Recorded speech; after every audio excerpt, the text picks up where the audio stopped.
खबर को बदलते हैं और न्यूज काउंटर में बात उन माता पिता की जो बच्चों को पास कराने के लिए खुद एक दीवार बन गए हैं। महाराष्ट्र के बीड से एक ऐसी तस्वीर आई है जिन्हें देखकर आप समझ जाएंगे कि भारत में स्पाइडरमैन सिर्फ फिल्मों में नहीं बल्कि एग्जाम सेंटर्स के बाहर भी पाए जाते हैं। और पहली बार TV9 भारतवर्ष आपको नकल करने वाले स्कूल का एक ड्रोन शॉट लेकर आया है जो आपको भी हैरान कर देगा। महाराष्ट्र सरकार कह रही थी कि नकल मुक्त परीक्षा हम करवाते हैं, लेकिन बीड के चौसाला में जो हुआ उसने सरकार के ऐसे दावों की पर्ची फाड़ी है कि शिक्षा विभाग भी सन्न है। चौसाला जूनियर कॉलेज की इन तस्वीरों को देखिए। यह कोई किला फतेह करने की कोशिश नहीं हो रही है बल्कि 12वीं के इंग्लिश का पेपर चल रहा है।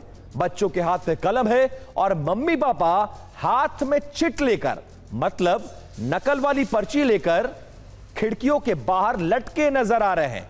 ड्रोन कैमरा जैसे ही आसमान से नीचे उतरा तो देखा कि खिड़कियों पर लोग ऐसे लटके हैं जैसे पेड़ों पर अंगूर के गुच्छे लटके होते हैं। अब इस पूरे मामले में जांच की बात हो रही है, लेकिन सवाल यह है कि जब कॉलेज परिसर इतना खुला हुआ था कि कोई भी एग्जामिनेशन सेंटर्स वाले हॉल की खिड़की तक पहुंच जाए तो सुरक्षा के नाम पर वहां सिर्फ ड्रोन ही ड्यूटी कर रहा था।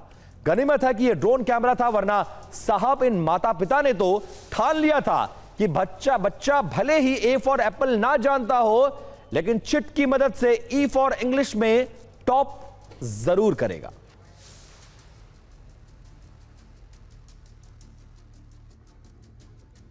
और इस खबर और इस वीडियो को बिग वॉल पर लेकर चलते हैं और एक बार ड्रोन शॉट देखिए कि कैसे एक इंटर कॉलेज में 12वीं का एग्जाम, इंग्लिश का पेपर और माता पिता परिजन किस तरह से इस स्कूल में खिड़कियों पर लटक कर अपने बच्चों को चिट पकड़ा रहे हैं। वही नकल वाली पर्ची जिसे कहा जाता है, पूर्वांचल और बिहार में उसे चिट भी कहते हैं। अब ये ड्रोन शॉट देखिए और एक बार संभव हो नितिन तो जरा क्लोज शॉट्स उस खिड़कियों को दिखाइए जहां पर ये परिजन खिड़कियों पर लटक कर अपने बच्चों को इंग्लिश के पेपर में एग्जामिनेशन चिट, और देखिए जब क्लोज फ्रेम जाता है तो ये लोग खिड़कियों को छोड़कर भागते हुए खेतों में नजर आते हैं। और इसी विजुअल्स का मैं जिक्र भी कर रहा था। ये तमाम लोग इंटर कॉलेज के खिड़कियों पर लटके हुए हैं और बच्चों को नकल करवाने की कोशिश में लगे हैं।